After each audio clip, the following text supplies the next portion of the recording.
Our next question comes from Hackstuck again, and they want to know what is your opinion on the current situation in, I hope I'm pronouncing this right, Xinjiang, China province with the Uyghurs?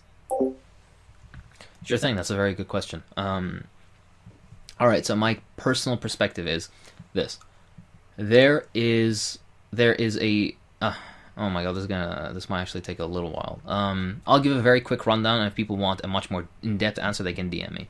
Basically, what used to occur was Xinjiang is the a sparsely populated and distant province of China, and it's also the most underdeveloped economically as well as socially.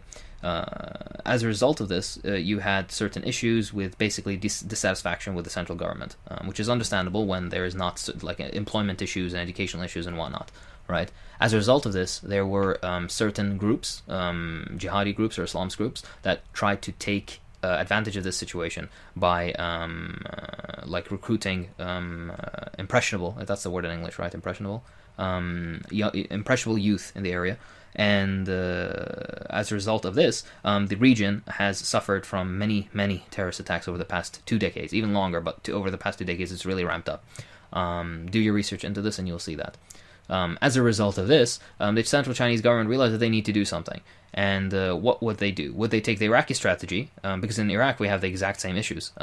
Dissatisfaction with employment and education and whatnot causes Islamist groups to take advantage of impressionable youth for their own political ends in Iraq as well. Would the Chinese government take the Iraqi strategy of doing nothing at all and basically allowing them to run rampant, which is what happens here? Would the Chinese administration take the US NATO strategy of bombing them into the Stone Age, which has shown to never work, in fact it makes things even worse? Or would they try something new? The perspective or the thing that they're trying to do is this. How about they give them proper language training, because they speak a different language, a Turkic language, they don't speak Mandarin. So they give them language training. They give them vocational training so that they can allow them to be properly educated, so that they can enter the workforce and have skills, marketable skills. They give them proper religious guidance with educated imams that would discuss with them why ideas of, like, for example, suicide bombings and terrorism are wrong.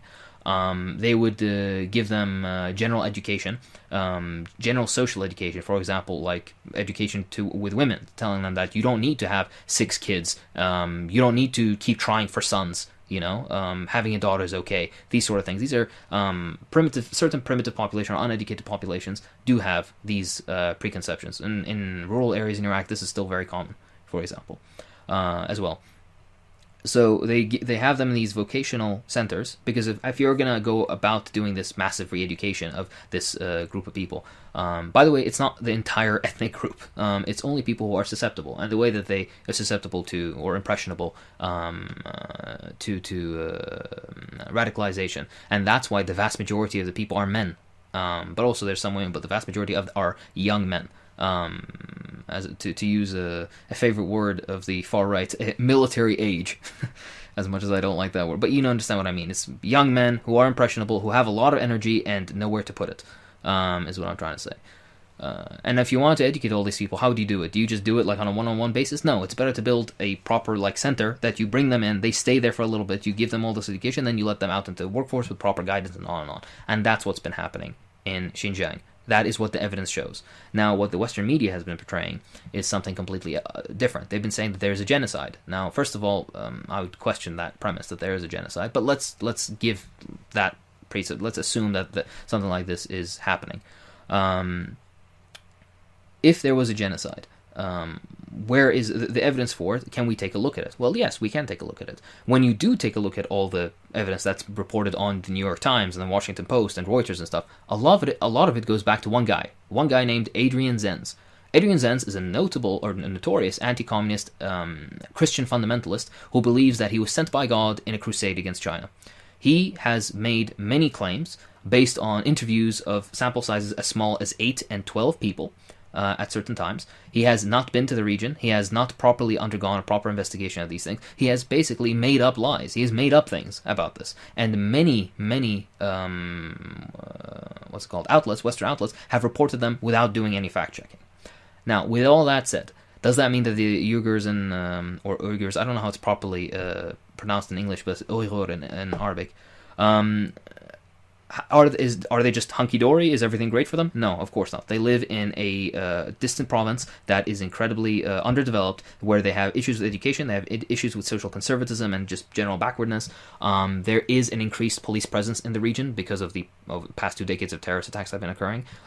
Life is not particularly easy for this group of people, but it's not the hellhole that it's made out to be, right?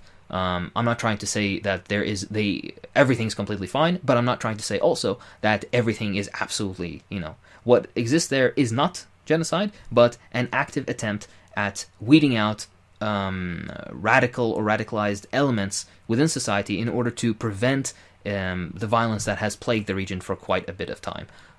And my perspective as an Iraqi who has to deal with this in Iraq, these sort of issues, I wish such a setup existed in our country, in Iraq.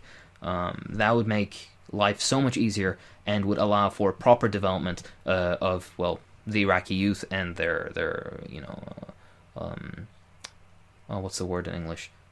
What they would be capable of doing positively for society, compared to what's happening now, which is you just have a bunch of young dudes who have nothing to do with their time and are very impressionable and end up joining groups that will do them no good, and they end up doing very horrible mistakes that end up with people getting killed. I hope that's a general clarification. If you want further clarification, we can have a much more nuanced discussion on the DMs if you want to, so feel free to message me.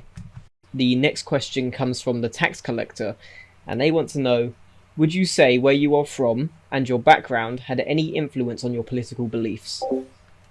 For sure.